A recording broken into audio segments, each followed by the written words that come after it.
out in front in Class N3.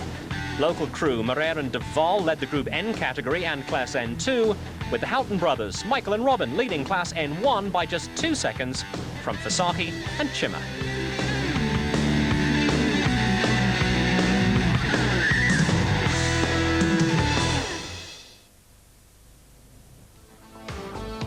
Day 3 of the Rally of South Africa started with another visit to Khayelitsha, with an innovation in South African rallying finding favour with competitors. Yeah, I mean, it's something new, and that happened in this country, and maybe you have to take the rallying to the people, and it seems to be working so far, so maybe we can do a bit more of that in the future. The Day 3 programme was basically a repeat of Day 2, with another trip up the N2, which was the spinal cord of the event. The big question on everyone's lips at the start of the day was whether or not Jan Habak and Doug Judd would try and catch overnight leaders Damso and Hodgson. Even with only a slight mathematical chance of still winning the championship, the Castrol Toyota pair had no option but to press for a win, and there was a little personal pride also at stake for the Western Province pair.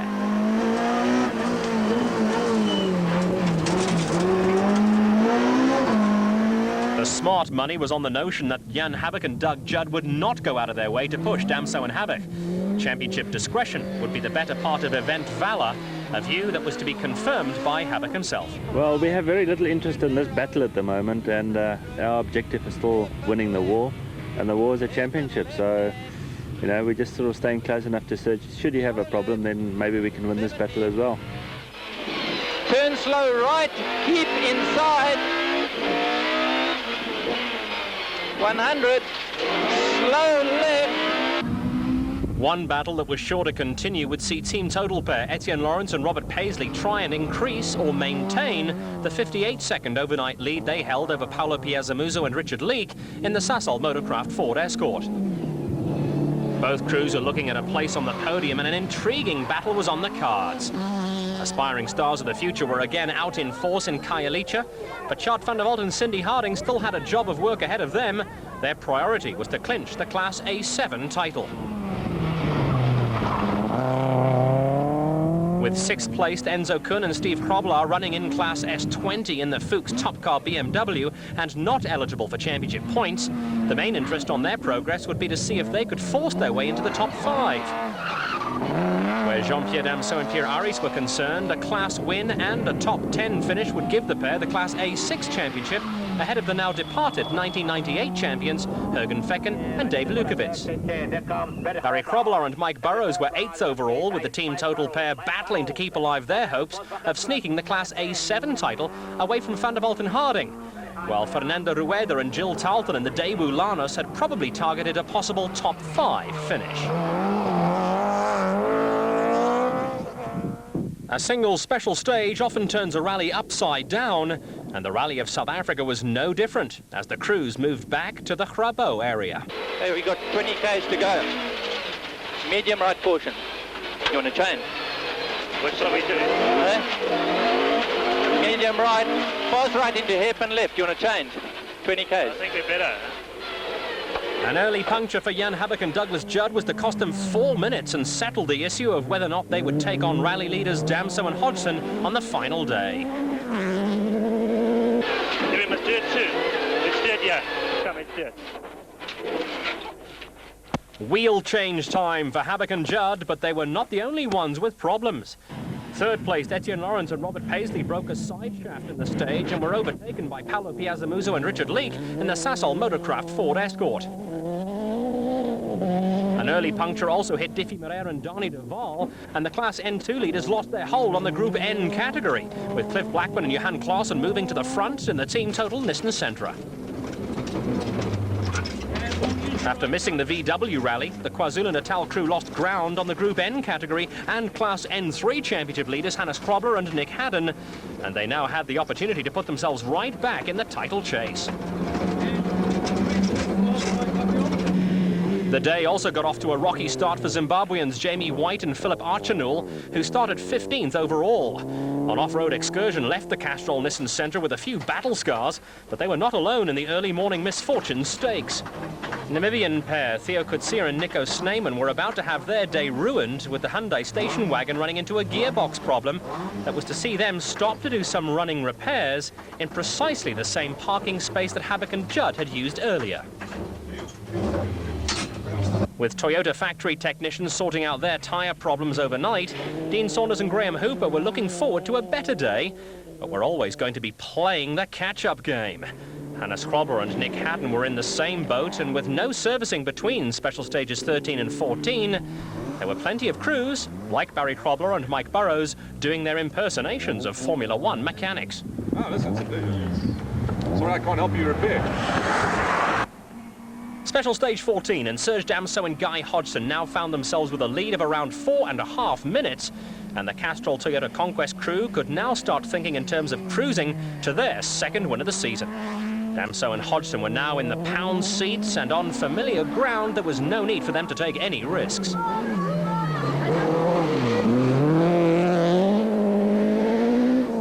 Behind the rally leaders, the same principle applied to Jan Habak and Doug Judd. There was now no point in chasing Damso and Hodgson, and after the problems encountered by Etienne Lawrence and Robert Paisley, the VW Motorsport pair was still in second place. With no servicing between these special stages, the unfortunate Lawrence and Paisley had no option but to soldier on in a Toyota Conquest that was now reduced to putting power on the road through one wheel.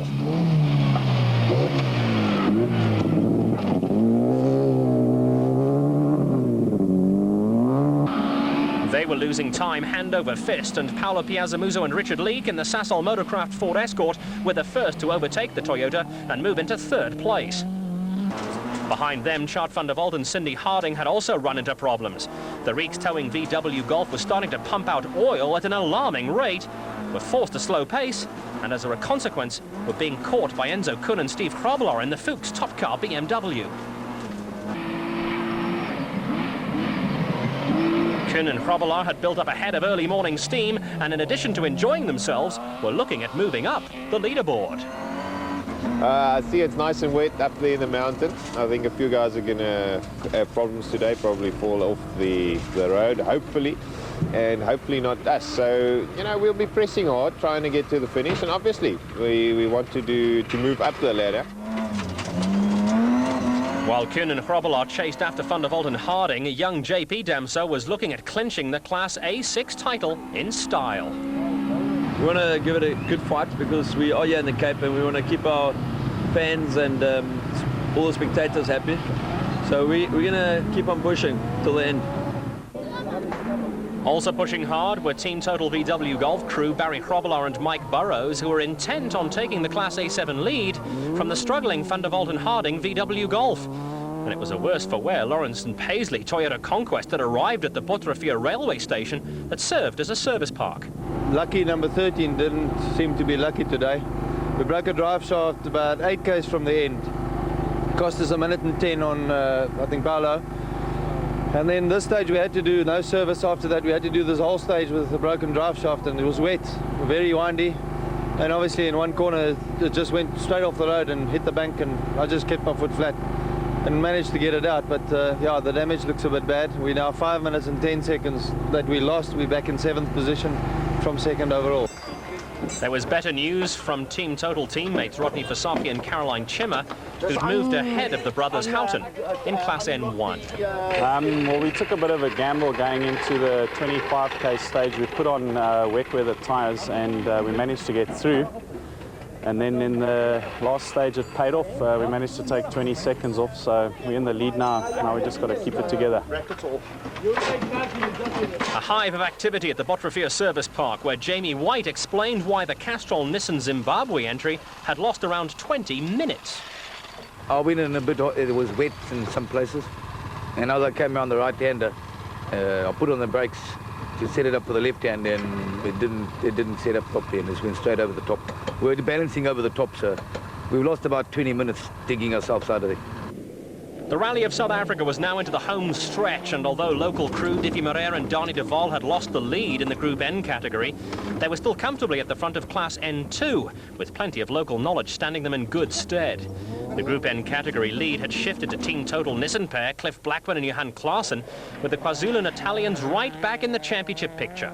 Former traffic cop Keith Coleman and Uwe Koch had worked their way onto the fringes of the top 10, while Cobus Rus and Neil Fourie were making a last-ditch effort to catch Moreira and Duval in Class N2.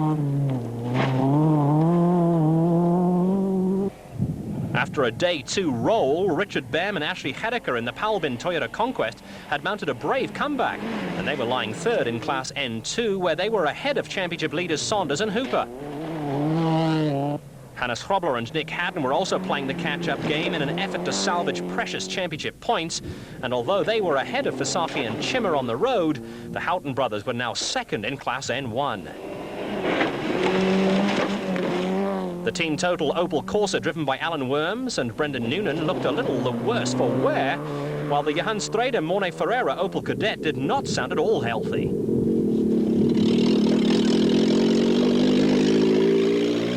Chasing after the Opel was the father and son team of Wayne and Dave Watt in the Toyota Taz, and still going strong was Spotty Woodhead in his 100th national rally start as a driver, and Kevin Clark in a VW Golf GTI doing its 95th national event.